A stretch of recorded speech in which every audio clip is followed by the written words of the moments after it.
Barriga de aluguel. Mudanças quanto a essa questão no Conselho Nacional de Medicina. Casais, principalmente homossexuais, que estão recorrendo a este método para ter um filho e outros assuntos relacionados, é sobre o que vamos conversar agora com o especialista em reprodução humana, Dr. Fábio Eugênio, que gentilmente vem aqui ao nosso programa. Dr. Fábio, bom dia. Bom dia, Paulo. Bom dia a todos que estão nos assistindo. Aqui. Barriga de aluguel é proibido no Brasil, né, doutor? O termo barriga de aluguel, ele suscita muitas dúvidas pelo seguinte: quando se fala em barriga de aluguel, acha-se que a mulher está alugando o seu útero e recebendo financeiramente por esse processo. Isso é proibido no Brasil. Agora, a gestação de substituição, que é o nome médico da situação, útero de aluguel ou útero de substituição, é permitido no Brasil. É regulamentado desde 1992 pelo Conselho Federal de Medicina. É uma situação em que aquela mulher que não pode gestar um filho no seu próprio útero, por algum problema que ela tenha, perdeu o útero por uma cirurgia, ou tem uma patologia uterina que impeça dela segurar a gravidez, ou porque ela tem uma doença clínica como uma pressão, uma hipertensão arterial muito forte, ou um diabetes muito intenso, que vai colocá-la em risco se ela engravidar, então ela pode formar um embrião dela, com o óvulo dela e com o espermatozoide do marido, só que esse embrião vai ser colocado no útero de uma outra pessoa, de uma outra mulher. Isso é regulamentado no Brasil e é permitido. Só que o que o Conselho Federal de Medicina toma o cuidado de exigir, de solicitar e exigir nesses casos, é que essa paciente que vai gestar, que vai, entre aspas, substituir o útero, ceder temporariamente o útero, seja parente da mulher que quer engravidar. Até mãe eu já vi matéria, né? A mãe. Mãe, pronto. O que a filha não pode gerar a filha. A resolução dizia o seguinte, que tinha que ser parente em primeiro ou segundo grau. Então podia ser mãe ou irmã. Ou irmã. Então essas situações já existiam no Brasil. A resolução atual foi atualizada e foi publicada agora em abril desse ano, permite expandir um pouquinho esse universo, porque permite agora o parentesco em até 4º grau. Então, uma prima da mulher, ela pode ceder o útero temporariamente para essa mulher. Tem que ter parentesco, doutor? Exatamente, porque a legislação brasileira ela ainda é falha nesse sentido. Então, quer dizer, lógico que a ciência avança muito mais rápido do que as mudanças jurídicas ou sociais. Então, do ponto de vista jurídico, ainda não está previsto no Brasil, em lei mesmo, essa parte da gestação de substituição. Então, o que é que acontece? Mãe, no Brasil, é a que dá a luz. A que dá a luz, isso. Então, a declaração de nascido vivo, a certidão de nascimento, sai no nome da que deu a luz, da que pariu, né? Da mulher que pariu. Então, poderia gerar uma situação de conflito. Se essa mulher que está cedendo temporariamente o útero, se chegar no final da gravidez e ela disser assim, não, eu não quero mais dar a criança, eu quero ficar para mim. Eita, aí complica. Aí complica. Aí complica porque aí acontece muito isso, né, doutor? Cria um imbróglio jurídico, né? E aí vai ter que haver uma briga jurídica que é ruim para todo mundo, né? Para a mãe, para a criança, para todo mundo que está envolvido. Então, para evitar isso, para diminuir esse risco, é que o Conselho Federal de Medicina toma esse cuidado de, primeiro, exigir que não haja nenhuma intermediação financeira no processo, né? Essa mulher não pode receber uma recompensa financeira porque está fazendo isso, e que seja uma pessoa da família, exatamente para diminuir esse risco de que ela queira ficar com a criança ao final do processo. Né? E desde o início do processo, isso tem que ser muito bem acompanhado, até do ponto de vista também psicológico, entre as partes. A clínica tem que avaliar essa situação, se a mulher está ciente de todas as características da sua gravidez, de que ela vai gestar, mas que é uma criança para uma outra mulher, e que ela tem que separar da criança logo após o nascimento. É lógico que ela vai criar laços afetivos, porque ela vai levar durante 9 meses no seu útero, mas ela vai estar ciente de que aquilo ali vai ser um ato de generosidade dela, de amor, mas que depois ela vai dar essa criança para a mãe de direito, a mãe biológica, né? Doutor, vamos aos Estados Unidos, no caso do Michael Jackson. A mulher gerou 3 filhos para ele, mas ele não tinha nem o esperma dele naquela situação, né? É difícil a gente saber, porque as notícias que a gente tem são só através de informação jornalística, né? Informação jornalística, né? Não tem um rigor científico. Não, então não dá pra gente saber se foi utilizado. As características das crianças são brancos dos olhos azuis.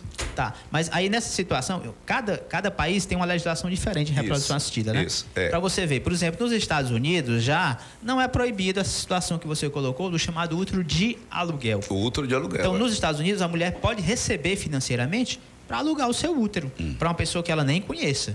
No Brasil, não? No Brasil, não. Nos Estados Unidos, pode a mulher vender os seus óvulos, que é uma situação também que no Brasil não pode.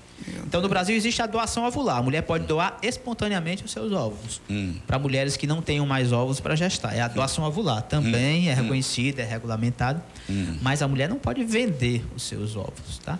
Então, no Brasil, nem pensar nisso. Não pensar nisso. Até porque pode caracterizar até crime federal, que é comercialização de órgãos e tecidos, né? Doutor, vamos aqui a uma barriga de aluguel por exemplo, a minha mulher, a minha filha não pode ter filhos. a minha mulher com quase 60 anos, ela pode gerar uma criança? Bom, também foi outra mudança, Paulo, que agora foi atualizada na resolução. Estabeleceu-se como limite de idade para que a mulher possa gestar pelas técnicas de reprodução assistida como 50 anos. Até os 50. Até os 50. Porque recentemente teve um caso que até repercutiu na imprensa de uma mulher de 62 anos, se eu não me engano. Justamente onde eu estou querendo chegar. Então, o que é que acontece? Uma mulher pode engravidar com mais de 50 anos? Pode. Inclusive, pode haver até gravidez espontânea. É raríssimo, mas pode haver. Só que os riscos, né, são bem maiores. Então, por todos os estudos científicos que são feitos, uma mulher de mais de 50 anos que gesta, ela tem riscos aumentados para ela, tem riscos aumentados para a criança. É principalmente de risco aumentado de pressão alta na gravidez, que é a chamada pré-eclâmpsia, diabetes gestacional, tá? Prematuridade, retardo de crescimento intrauterino. Então, uma série de alterações que podem comprometer a saúde da mulher e da criança também. A criança pode nascer prematuro. Não é defeituosa do ponto de vista genético, porque normalmente essas gravidezes são de doação de óvulos, são de óvulos de mulheres muito novas, né?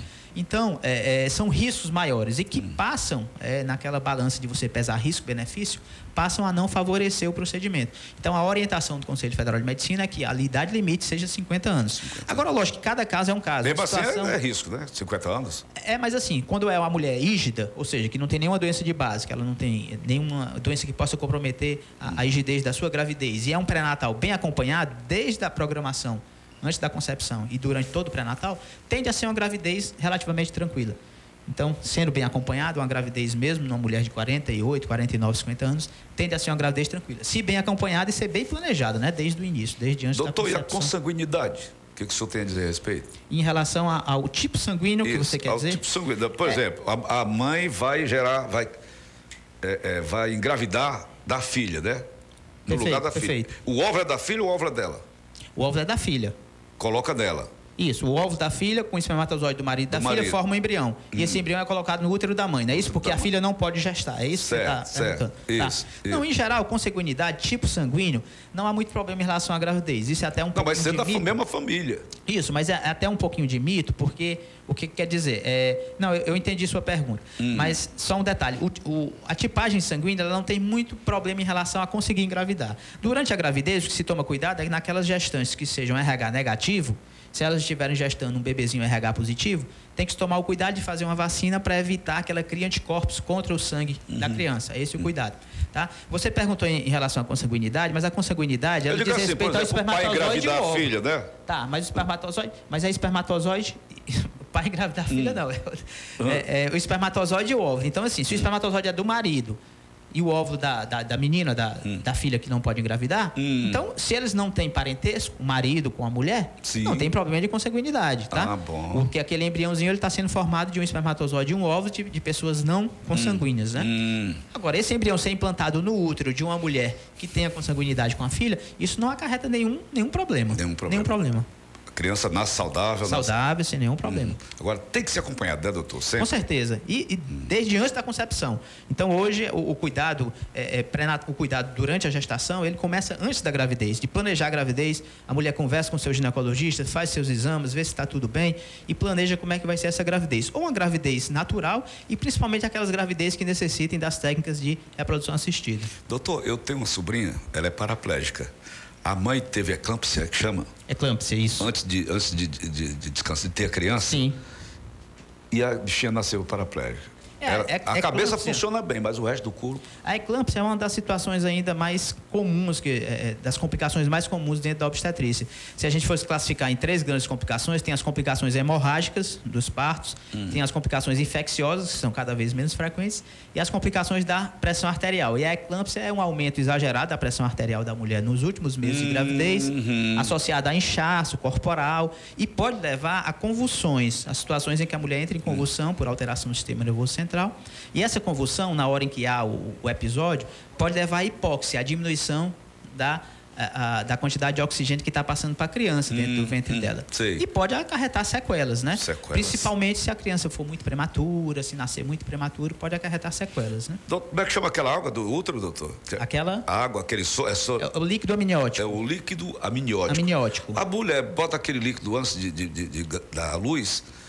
Sim, normalmente, no trabalho de parto normal... Parece que aconteceu isso também, sabe? Entendi. Ela sofreu o que se chama de uma amniorrex prematura. É aquela situação em que a bolsa rompe antes de iniciar o trabalho de parto. Isso. Também é uma situação que é considerada de risco, mas assim, se a mulher nota que naquele momento houve a ruptura da bolsa e ela já procura uma unidade de obstetrícia, uma maternidade, então ela vai ser acompanhada e vai ser resolvido o parto dela. Se já houver Mas a criança fica dentro do útero sem aquele líquido? Ela não pode passar muito tempo, Paulo. Então, se uma mulher rompe a bolsa, a gente tem que fazer o parto dela. Ou estimular para que esse parto seja vaginal o mais rápido possível, ou fazer o parto via abdominal, que é o parto cesariano. Isso se a criança já tiver uma maturidade pelo menos razoável. O que é que a gente considera uma maturidade razoável hoje em dia? 33, 34 semanas de gravidez. 33, 34, 35. A partir daí, se houve a ruptura das bolsas, a indicação é resolver a gravidez. O senhor tem feito muita reprodução humana? Bastante. Já colocou quantos no mundo, doutor Fábio? Olha, a gente faz mais a estimativa da clínica, né? Até o ano passado a gente fez a estimativa. Nós trabalhamos aqui com reprodução humana há 15 anos, né? Então, 15 anos. Então, a estimativa da clínica até 2012, no caso, já mais de 2.000 bebês nascidos. Que nós somos uma equipe lá na clínica, então mais de 2.000 bebês nascidos. Nesses 15 anos? Isso, das técnicas de reprodução assistida. Uma população, né? Uma população pequena. Doutor Fábio, prazer ter no programa, viu, meu irmão? Tá certo? O prazer é meu, obrigado e voltaremos em outras oportunidades. Beleza pura. Gostoso conversar com ele, né? Vamos de música, vamos, gente? Um pouquinho de música, não é? Já vimos tanta coisa ruim. Ainda bem que essa entrevista do doutor Fábio Eugênio, uma entrevista maravilhosa. Eu vou trazer para vocês uma dupla muito famosa do...